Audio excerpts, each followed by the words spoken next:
Okay, friends.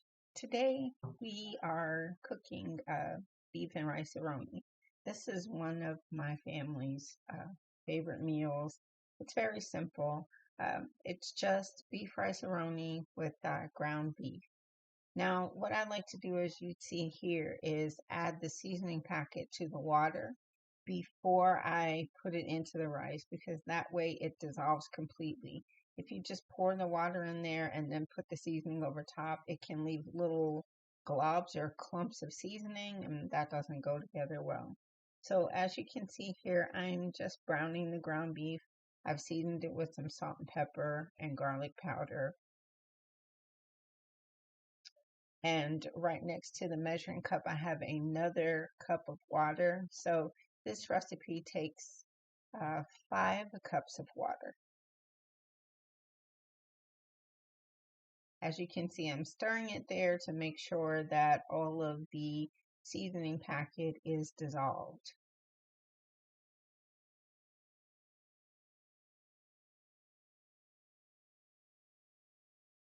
Now this ground beef that I'm using is 80/20, so it does have a little bit of oil or fat in it, but it's not too bad.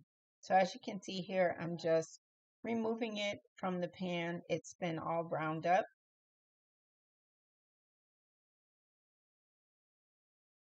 And I'm just gonna empty that out.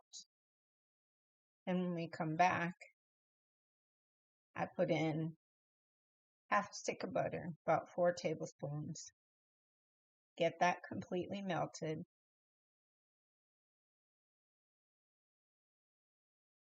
And then pour the rice in. I used 2 boxes of rice for this recipe.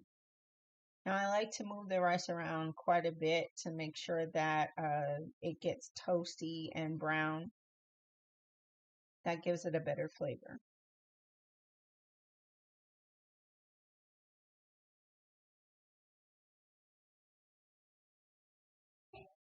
Keep going, making sure it gets toasty and brown. That usually takes about 5 minutes depending on how hot your stovetop is. Mine is almost on high.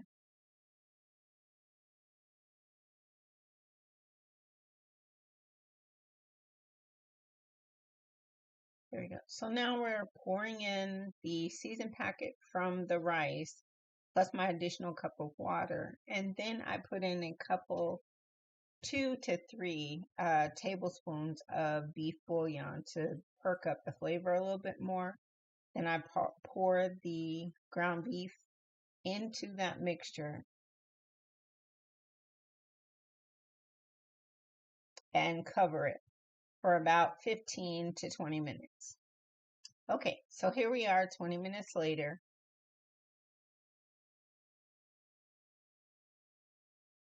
That lid was hot. So I was trying to figure out what I was going to do with it. So I got it. There we go.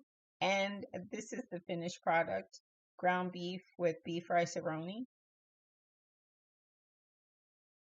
It's a crowd pleaser for my family and it feeds a lot of mouths. The ground beef is very tender. The rice is cooked perfectly and it tastes delicious. So here we are. I'm about to plate this up. And I just put a bit into a bowl here or on a plate, whichever works for you.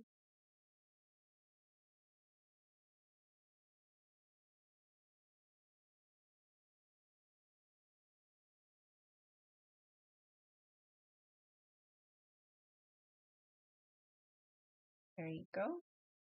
Now I add a few things onto this. It's not just this. You can have toppings on the side. Now for my family, we really enjoy adding some sour cream and French fried onions. A lot of French fried onions, as you'll see in just a second. But if you like, you can put some shredded cheese over the top of this, some green onion over the top. It all be delicious. You can customize it to your liking. As you see here, got the sour cream. Just put that right over the top. And then for us anyway, 2 or 3 big handfuls of French fried onions.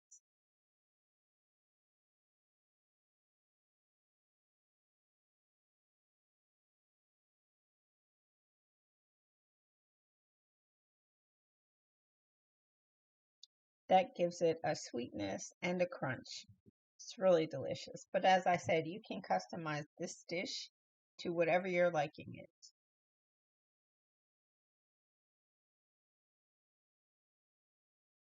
All right, guys. The next pantry meal that I made is just some simple burger patties, and I put some bacon bits in it. I'm putting some onion powder in, and I'm trying to use this onion powder up. I don't have that much left, as you can see in the bottom of the thing. It's just a little bit. And I have some garlic powder. Now I'm trying to use the garlic powder because the onion powder was my favorite. So I had the garlic powder in my spice cabinet for a very long time. So that's another thing I'm trying to add to this pantry challenge. You'll see a lot of garlic powder in my cooking. So then I'm just going to add some salt and a little bit of pepper.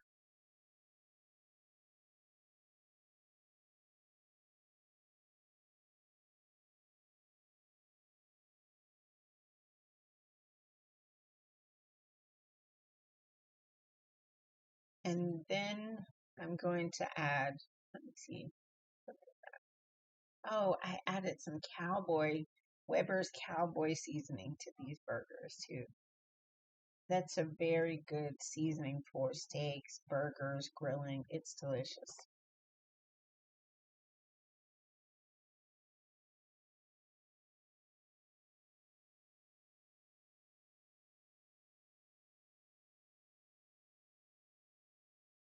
I'm also adding a little bit of liquid smoke to give the burger patties a more grilled flavor.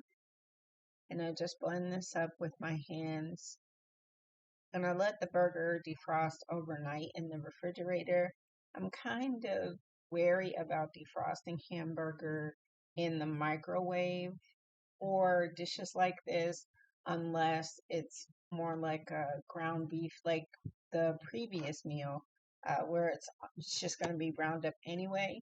If you defrost ground beef in the microwave and it starts to cook the edges, you really can't blend them in very well. So here's my liquid smoke, just a few drops, nothing extravagant. It's very powerful, so you don't really need a lot.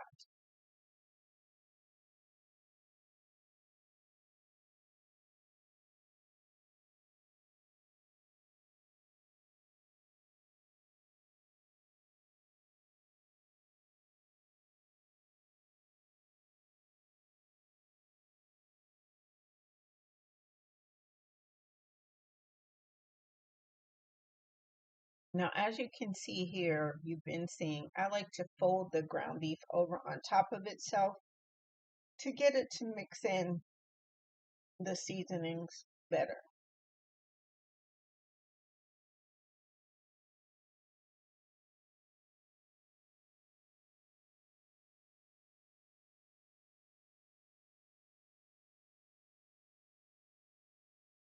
So here I have some bacon bits. These are the Members Mark bacon bits from Sam's. I use these for a lot of things, and this is another item that I'm trying to use up in my pantry challenge.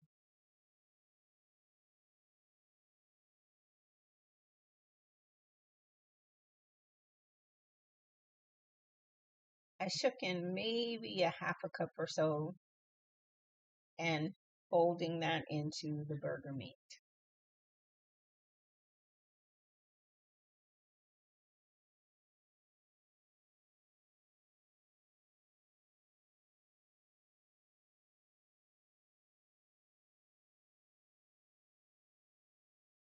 Really trying to press the bacon bits into the meat so that they're well incorporated.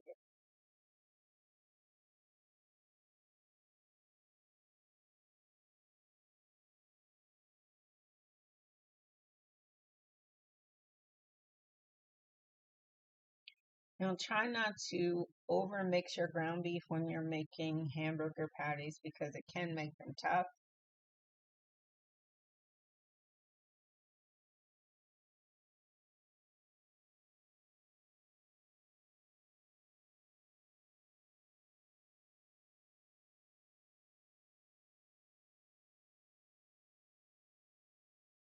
And as you can see here, I've really pressed the bacon bits into the burgers.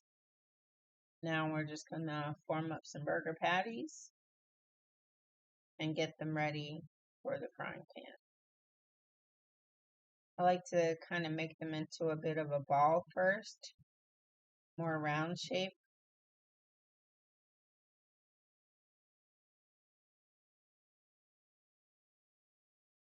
Tap the edges together, make sure there aren't any splits in the patty.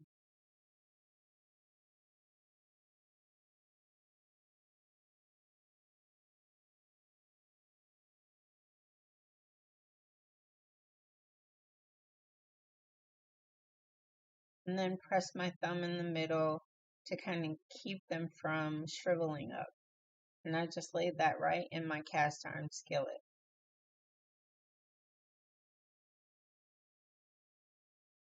As you can see here, we're just going to repeat the process until I have all of the burger patties ready and I put them in the frying pan.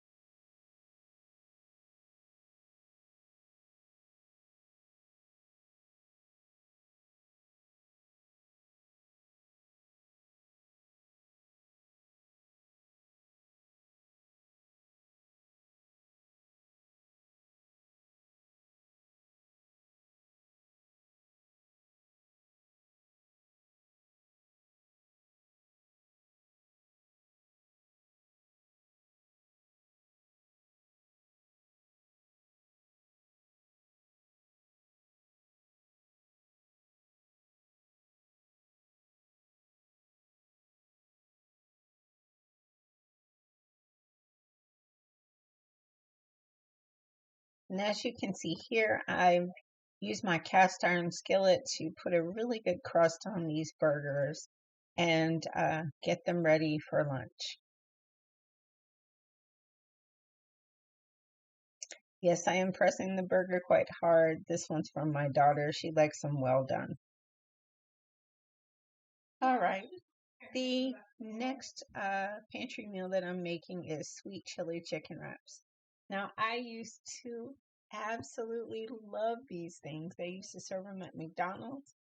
And oh my goodness, they were just the perfect wrap for me. As you can see right here, I have some Tyson chicken tenders, and I'm just putting them in my air fryer, looking through the bag and seeing what I have left. I didn't really have too many left, but it was enough to make two wraps, one for me, one for my daughter. Now I like to uh, put my air fryer on, I think it's 400 for about 15 minutes, but these really only take about 10 minutes. So at 10 minutes, I take a look at them and see if they're done. As you can see here, the chicken nuggets on the right side of the pan are smaller than the tenders on the left here. Some of them are bigger than the others, so they cook at different speeds. Now, I was trying to break this apart, but it was just too frozen and I couldn't get it apart, so I just let it do what it do in the air fryer.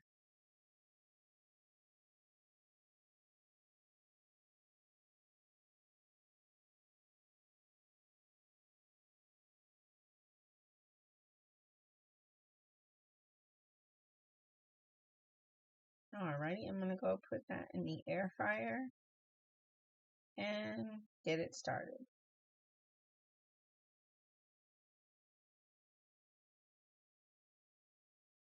There you go. Now I use aluminum foil in the bottom of my air fryer because I like the way it crisps up the edges of my chicken or items, especially chicken. I like to put that aluminum foil in there.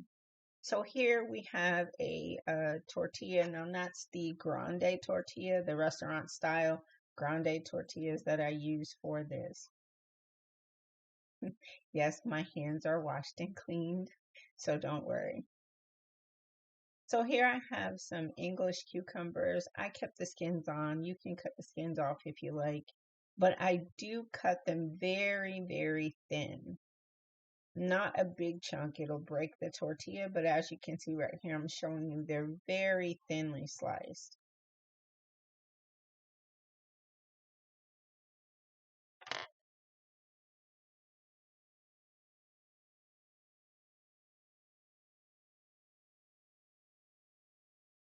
Now I lay that on the bottom of the tortilla in a row. Then I use my sweet chili sauce. Now this is the one from Panda Express, which I love, but you can use whichever one you'd like.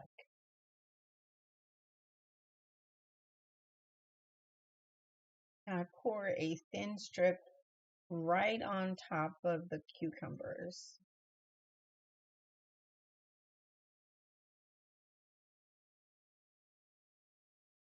There you go. Then I grab a couple handfuls of chicken tenders that I've sliced up. Now I cut them up to make it easier to bite inside of the wrap. As if you put a whole chicken tender in there, that would just make it difficult, I feel, to eat because you're trying to bite through a whole chicken tender. So I cut the chicken tenders up into bite-sized pieces, as you can see here.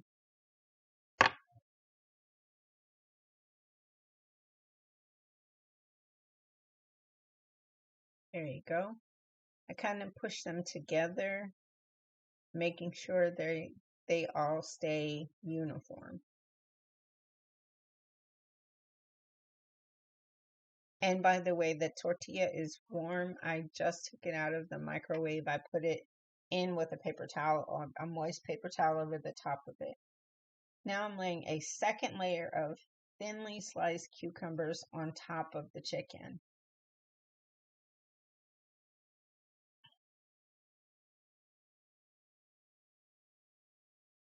And then I put more sweet chili sauce on top of that. Now, of course, this is a wrap. You can do this any way you wish. If you wanted to add cheese, if you wanted to add lettuce, if you wanted to add tomatoes, feel free. All of those options are delicious. We've done them all, but since we're in a pantry challenge, all I have is cucumbers. So that's what I put on it, like that. So as you can see, I'm about to wrap it up. Now I use both sides, press them in together, and then I use my thumbs to fold that back edge up. I use a fork to push the chicken back in together. Fold the edges tightly, pressing as I go, folding over. Now I crease the tortilla on each side like that to make sure it stays wrapped and tucked in. And I'm applying gentle pressure on the top as I roll it. And I'm forming and shaping the wrap as I go. Just pick that up, put it on the plate.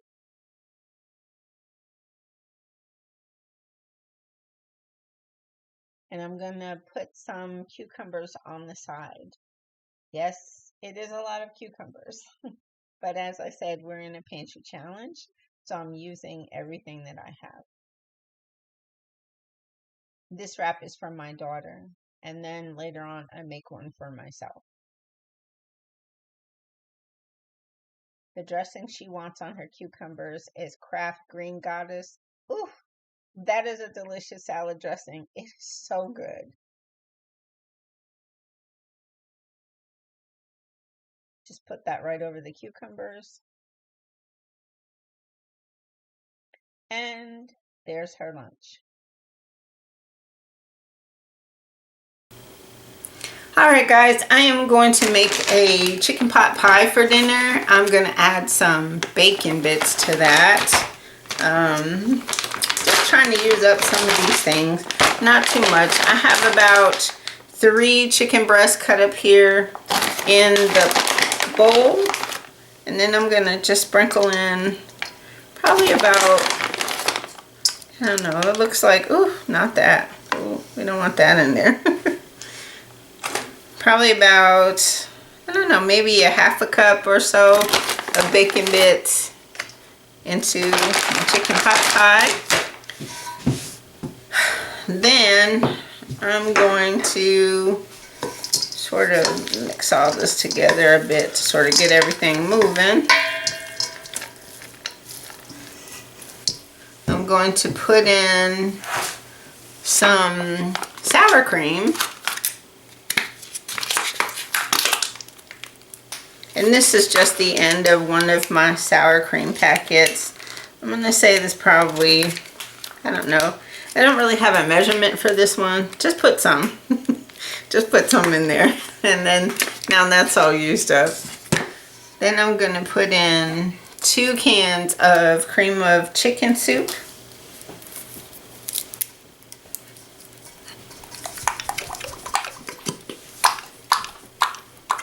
That's if it'll come out. There we go. 1. And then, oh, come on. There we go. 2 cans of cream of chicken soup. Then I'm going to put in a can of cream of mushroom soup.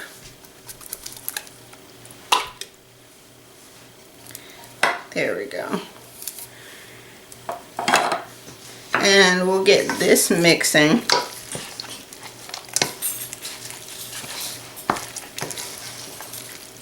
Get all that mixed up.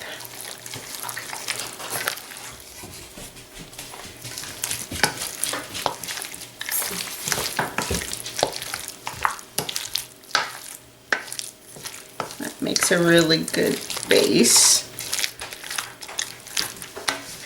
Like that. So then I'm going to put in a little bit of salt.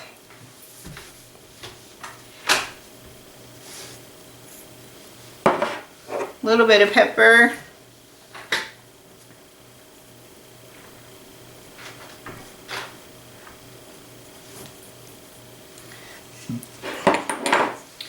And what's left of my garlic and herb seasoning right here. All I have is just that little bit left on the end. I'm going to just open the top of this and put it in. Ooh, that might be a little bit too much. Okay, I'm not going to use all that. That's going to be a little bit too much. I still have at least one more use left of this. I've got that much in there. And I'm going to just sort of mix these seasonings together with the base. I'm going to put in some frozen veggies. And these are frozen. You don't have to cook those or anything. This is just a real basic chicken pot pie. Holy smokes, got a lot of filling here. Trying to get it all together.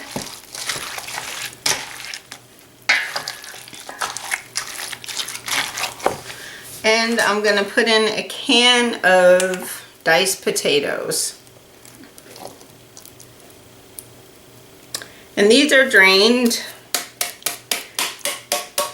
There we go. Now if you feel like this mixture is a little too thick, you can use a little bit of chicken broth to thin it out.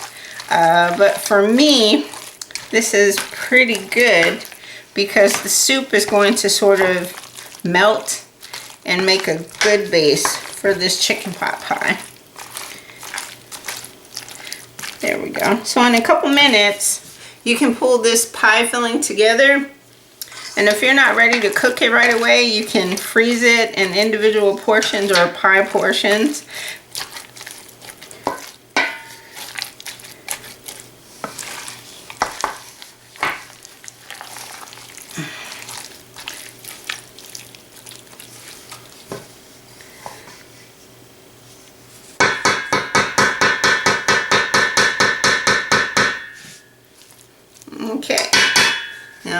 there's the base for our chicken pot pie.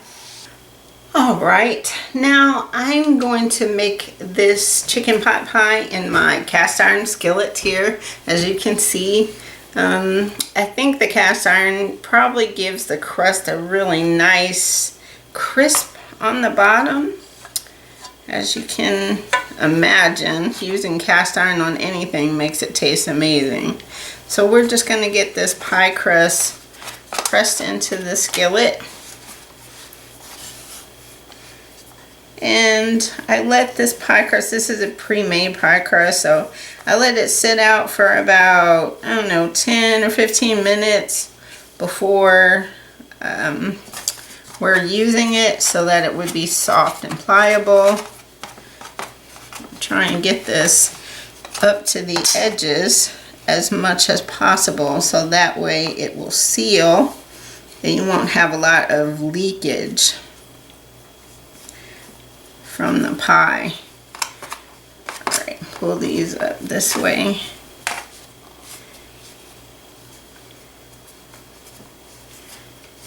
And okay, almost there. Looks pretty good.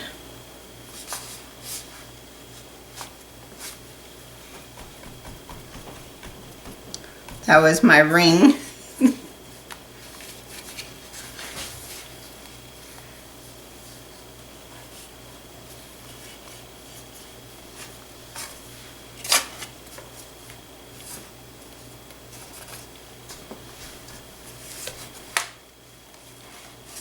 Make sure you press the edges.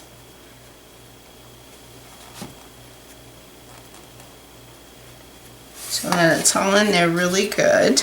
Now I don't usually prick this with a fork and then put my filling in. I would do that if it were like a fruit pie or something, but for my chicken pot pies, I just go for broke and leave it the way it is. So, alright, so that looks pretty good. So now we're going to put the filling into the pie crust here. Let me see if I can get a hold of this a little bit better. This bowl is pretty big.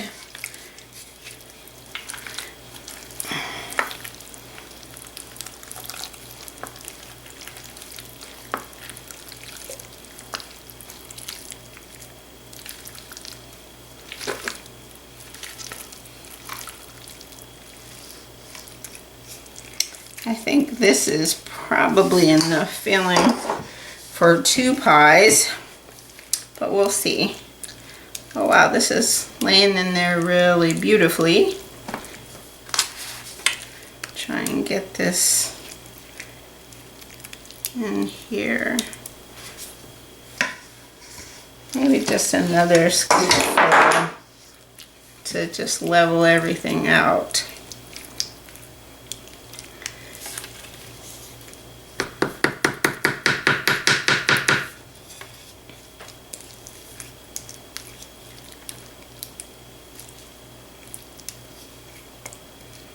Okay, yep, and it looks like I have enough left here for probably another small chicken pot pie. So I'm just gonna freeze this and just make another chicken pot pie at a later date. All right, this looks really good so far in here. So now I'm gonna take the second pie crust here and unroll it.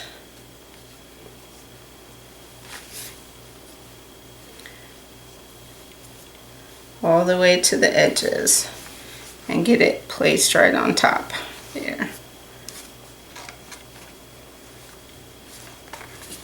Make sure that you press it down into the bottom crust so that it creates a really good seal.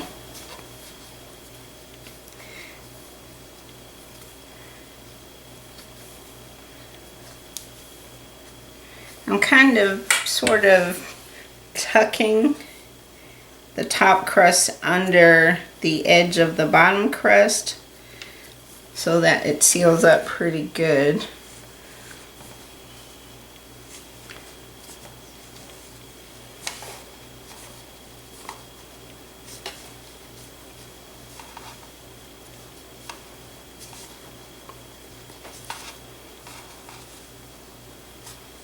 There we go.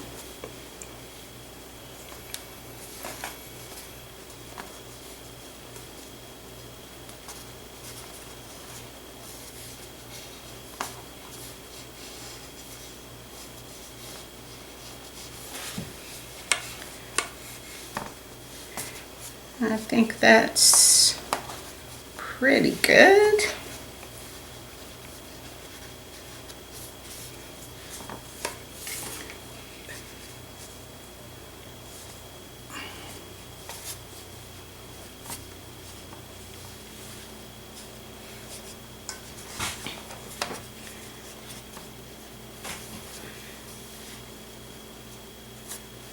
There we go. Now I'm going to cut a couple of vents into this pie.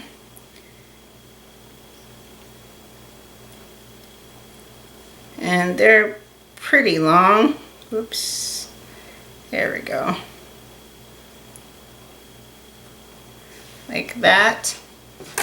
And then I have a couple tablespoons of milk here, and I'm just going to brush it with some milk to give it a milk wash. Make sure the edges get all nice and glossy.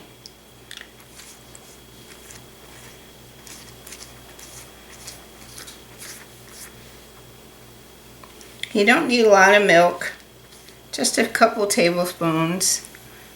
And you're not even going to use all of it. So, you know, to give this a nice glossy finish.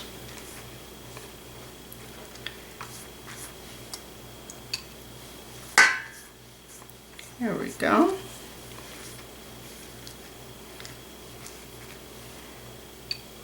Making sure I get all of the crust areas.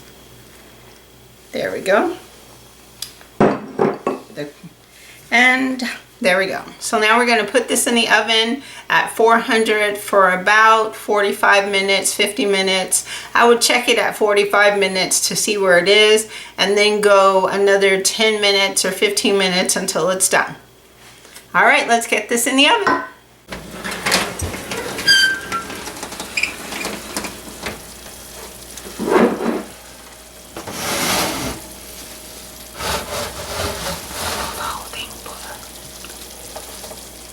No. Pull the pattern on it.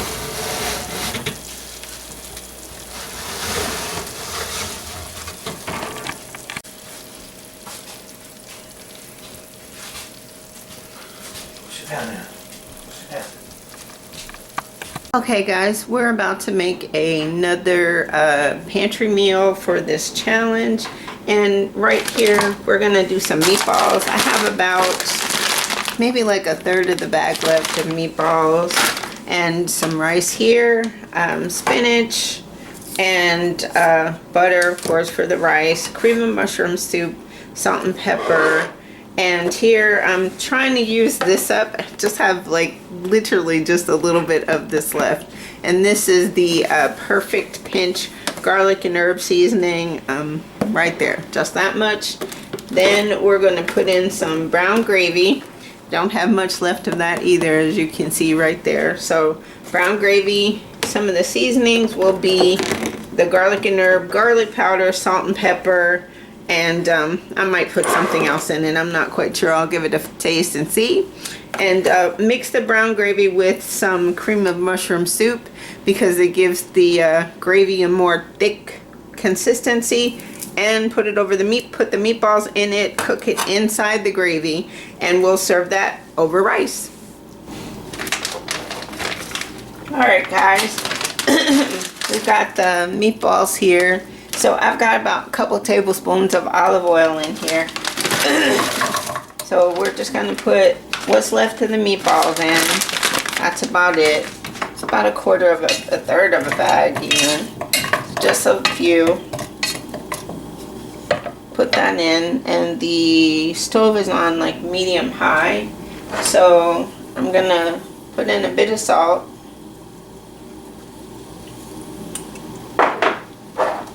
Put in some pepper.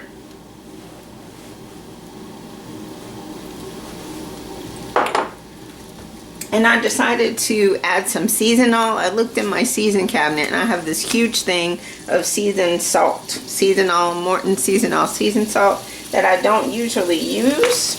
But I'm going to try and use it up in this challenge. So we'll shake some seasoned. Ooh, this thing is heavy. Shake some seasoned salt in here.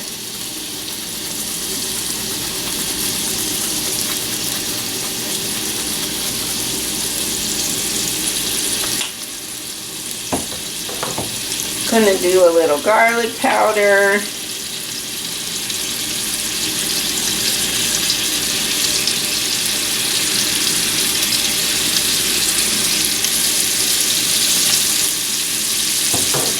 And I'm going to try and see if I can, well, I can get all this in here. And then what's left of my garlic and herb seasoning. Let me give this a whisk around a bit.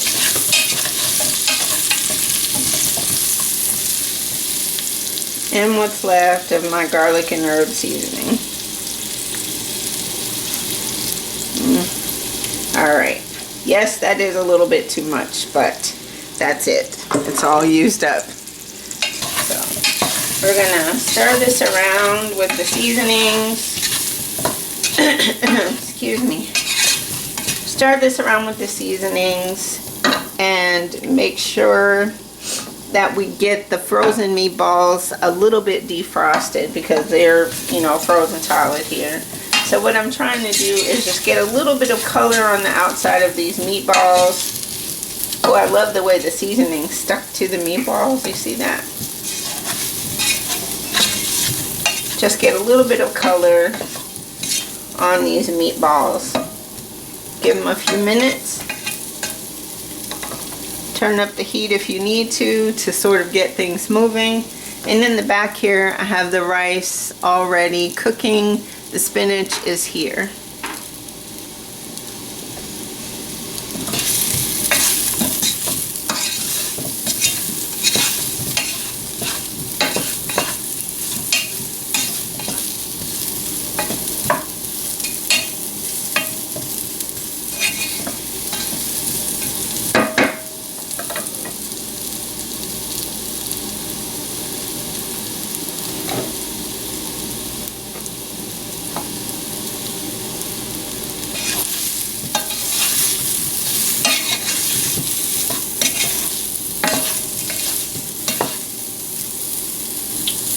And you can see some of the color beginning to form, like right here on this meatball. A couple of them over here. That's what we want. I always try and cook my frozen meatballs, at least get them a little warm in the pan ahead of time so that they have a bit more flavor. I always season them up because they're kind of bland, just as they are, unless you get the ones that are like Italian seasoned or something, but even those I put a little bit more stuff in. So, okay, so now we've got some color on these meatballs. What I've done here is I've mixed in 3 tablespoons of brown gravy powder, a cup of water, a can of cream of mushroom soup, and half a can of water. And we're just gonna pour this in to make the gravy for the meatballs. Love that sound. Oh, nice. Okay, so you can see, here we go, that the gravy is just covering the meatballs. Mix it together. Make sure you come around the bottom and the edges because the gravy will set pretty quickly. Now this is still on high or medium high, so what I'm getting ready to do is put the lid on this and then drop this down to low. But before I do, you want to see those bubbles. See the bubbles coming up through the gravy? That means that it's going to cook the gravy for you just right. So I'm going to turn it down to low, put the top on it, and come back in about 10 minutes. Alright, and we're back. It's been about 10 minutes, and so we're just going to take the lid off. And oh, look at that. See how it's got nice and bubbly in there? It's thick, but not too thick. coating the meatballs very nicely. Oh yeah, it smells really good too. All right, let's get this plated up. All right, guys, we have all this plated up here. Looks delicious. So I put a little bit of gravy over the rice right here. We've got some spinach there and our meatballs. And as you can see, the meatballs are super tender. They cut right through. Look at that. Got all the gravy on top. Looks amazing. All right, that's lunch. All right, and on to our next pantry meal, which is panko fried chicken. I used powdered buttermilk and mixed it together 4 tablespoons of buttermilk to 1 cup of water. Now, the buttermilk, you need to let that kind of sit and melt and reconstitute in the water for a little bit. I'd use kind of like a room temperature water, and it works really well. Now, here I've added some seasonal, some salt and pepper, and there's the garlic powder again, and some paprika. This chicken in here is sliced chicken breast. I sliced the chicken breast horizontally and had them, like, I think I cut them in half and sliced them horizontally to make them a bit more manageable. So what I'm going to do with this is I'm going to marinate this chicken breast in the buttermilk and the seasoning. Marinating the chicken breast in buttermilk really encourages tenderness and it gives it a really great flavor. I repeat the seasonings because I stirred the chicken around and the chicken on the bottom didn't have any seasoning on it, so I repeated that process.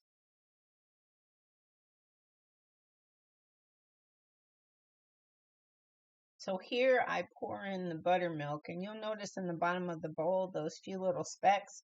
That's still the buttermilk powder that didn't dissolve. So I would give it a few minutes and really let that buttermilk powder dissolve. I put the lid on this and put it in the refrigerator for about an hour. Now this was a cookie fail. I was trying to make dessert with this dinner and I made the Betty Crocker peanut butter cookies. So when we took the cookies out of the oven, I don't know what happened. Maybe it was the pan that they were on because it's an old pizza pan. They merged together and made just one big cookie flour. It was a mess. So now we're back to the panko fried chicken. And I have a vegetable oil in the pan, and you can see right over there to my right is the marinated chicken in the bowl. And I've already put some panko breadcrumbs on the chicken and laid it into the oil. Now I did have one issue with doing the chicken this way. For the most part, the panko breadcrumbs stuck to the chicken because they had the buttermilk on them. They had soaked up the buttermilk, so they were wet. But what I didn't like, and you'll see further along, is the panko breadcrumbs, they kind of just burnt, I think. Well, to me anyway. When I think of panko breadcrumbs, I think of them as being light and crispy, golden brown, and they were just burnt. Like they just browned so quickly. And I'm assuming it's because my fire was too high, but I didn't really think so. But if you know why that happened, please just feel free to leave a comment down below on how you cook with panko breadcrumbs because I have 2 huge containers of them that I'm trying to use up, and I want to know the best way to use panko breadcrumbs.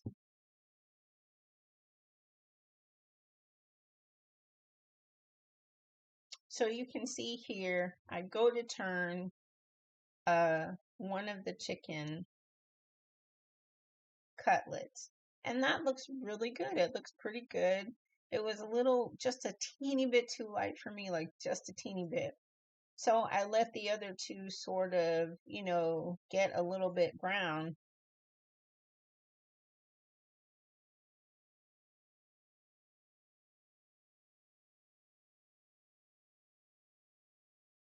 I go back to coating the other pieces of chicken that I have in that bag.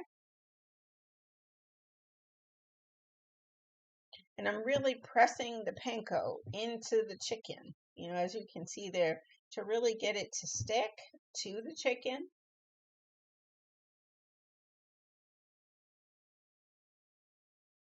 And I turn the fire down a little. And as you can see, the chicken is just bubbling away in the frying pan.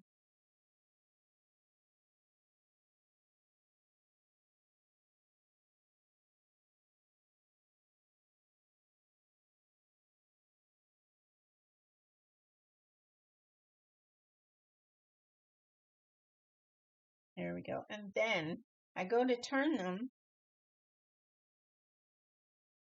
and you're like fudging nuts. They're completely brown, like just burnt to me. That's just burnt to me.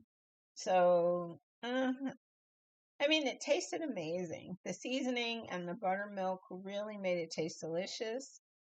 But as you can see over there, they're not like golden brown. They're very, very toasty. And towards the end, the breadcrumbs started to just kind of chip off of the chicken. As I was trying to fry the rest of them, it just sort of started to just chip off. But again, like I said, if you cook with panko breadcrumbs, please just let me know what's the best way or the best oil. Maybe I didn't have, an oil with a high enough smoke point, to where I don't know. But just let me know.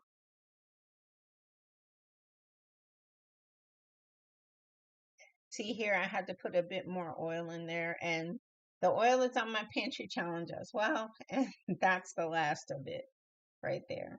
So I felt like it just needed a bit more oil, but I don't know. I wasn't really, really happy with the way they looked. They tasted very good. My family ate them all, but I just wanted them to have a more golden brown. Here we go, chicken succotash and mashed potatoes.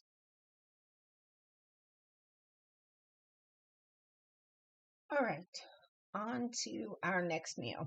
This is tilapia with diced tomatoes and Parmesan couscous. So as you can see here, these are my ingredients. I have 2 cans of Hunt's diced tomatoes.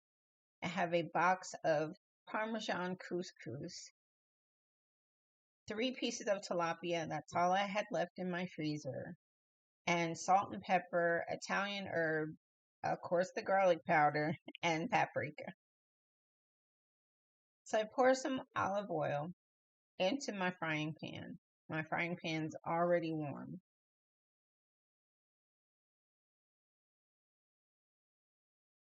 And coat the pan.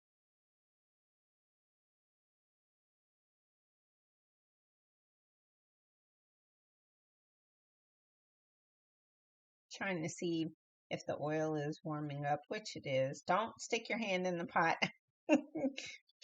Just trying to test the temperature of it.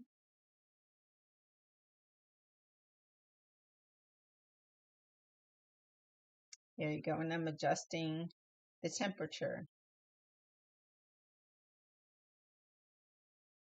making sure I move the oil around in the pan. So first what I do without even draining them is I put in 2 cans of Hunt's diced tomatoes. Now these are just plain diced tomatoes. That's what I have in my cabinet for this challenge. But you can use any type of tomatoes that you wish.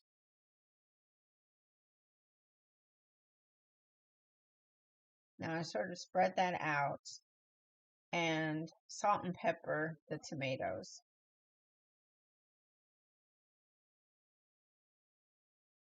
As they start to heat up, the oil and the tomato starts to bubble together.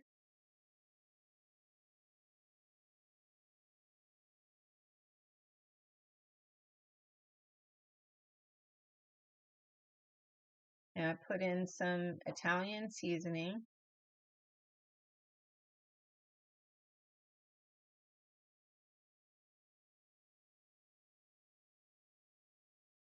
Now the tomatoes I basically use for a flavor base for the fish. You can make any type of flavor base you want when you're cooking fish in this technique. Um, you can use like zucchini or squash if you're trying to make a more healthy meal, which is what this is. I sort of came up with this dish years ago when I had tomatoes. This was just an old pantry style meal that I had come up with years ago, and I still make it to this day because it tastes pretty good to me. So I'm stirring in the Italian herbs, as you can see there.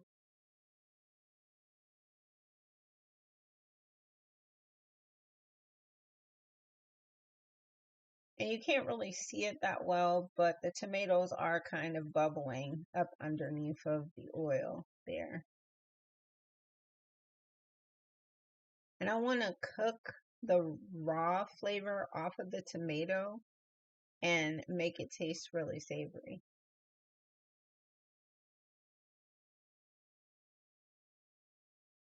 I pick up my garlic powder, and as I said, you're going to see this a lot in my videos. And just shake some across the top.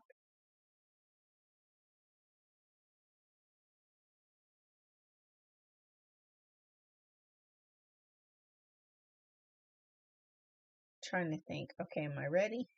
Yeah.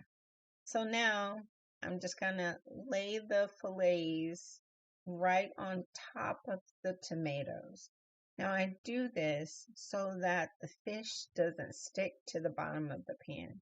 It's held up by the tomatoes, but it's also given a tomato flavor because it's cooked in the tomatoes. It is on top, but the sauce kind of cooks up and bubbles over the top of the fillets.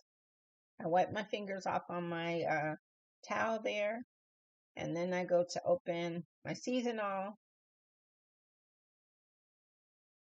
There you go.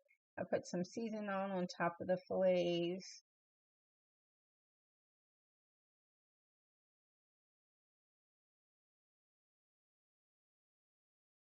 and then some paprika.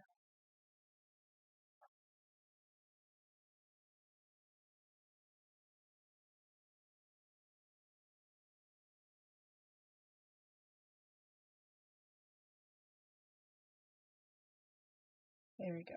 Now you can see the tomatoes and oil are really, really bubbling, nice and hot. And then I'm going to cover this and let it cook until the fish is done. It's usually about 15 minutes, but it depends on how thick or thin a piece of fish you use. So next I'm going to make the couscous. Couldn't be any simpler. You just have a cup and a quarter of water. You pour the season packet in there, stir it around. Now I pulled it off of the heat to kind of get the rest of the seasoning packet out into the pot. Mix it well, and then just pour the couscous in. Now, couscous is a little noodle. It's not rice, it's actually a pasta. It's a little bitty noodle. You just put the top on, take it off the heat, and it cooks in 5 minutes. All right, we're back to the fish. And as you can see, the fish is cooked through. It's not sticking to the bottom of the pan because the tomatoes have held the fish up, but they've also imparted that delicious flavor into the fillets. Excuse me.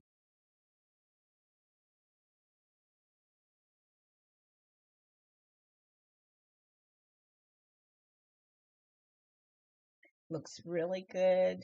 The tomatoes have cooked down, the olive oil, seasonings, really good dish. And you can choose whatever piece of fish you'd like to cook this way.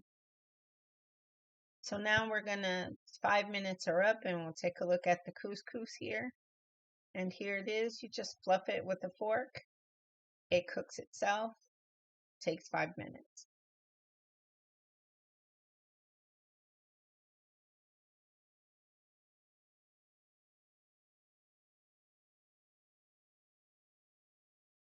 And here it is all plated up. There you go. Now I have the couscous on half of the dish. And then the fish I put down on the bottom and just spoon the tomatoes and the sauce over top of the fish. The couscous is light and fluffy. The fish is, look at that, cooked to perfection. Nice and flaky. Very good. And this recipe is very adaptable. You can cook the fish on any type of vegetables you'd like. Like I said, zucchini, squash, tomatoes, and just make it your own.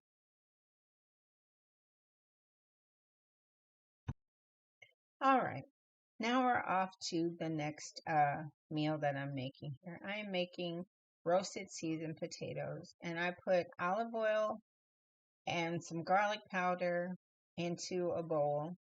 I put all of my seasonings in there, season all, Italian seasoning, salt and pepper.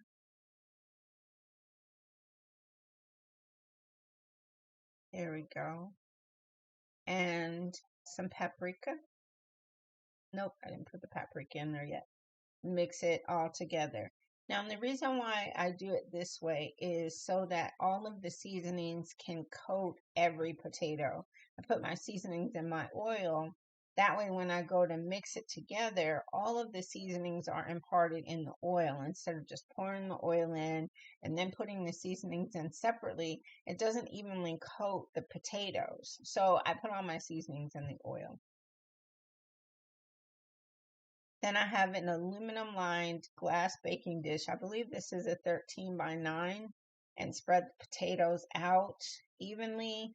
I put about a half a cup of breadcrumbs. Oh my goodness, a half a cup of bacon bits on top of the potatoes as well. I'm using these bacon bits up as best I can, so I just figured why not throw them in the potatoes. And then I'm going to sprinkle paprika all over the top of the potatoes.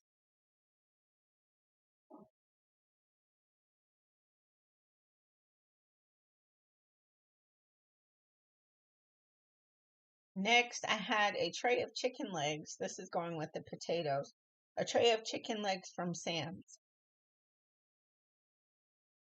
Now I sprayed the bottom of the pan with Pam, and then I sprayed the top of the chicken with Pam, and I'm seasoning the chicken that way.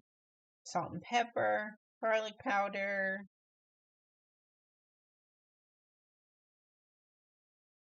and I'm using Mrs. Dash on this tray of chicken. I use a lot of Mrs. Dash on these chicken legs, and some paprika.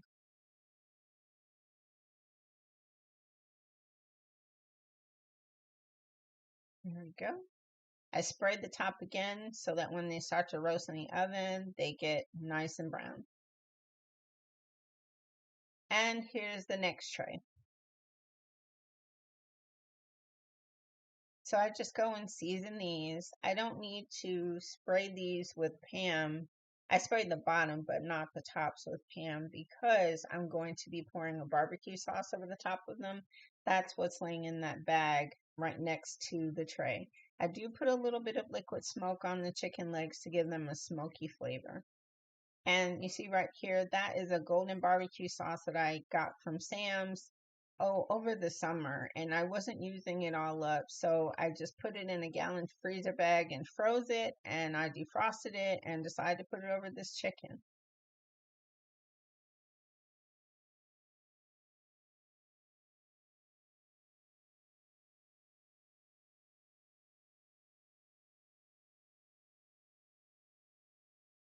Shake it together and put it in the oven. All right, this is everything out of the oven.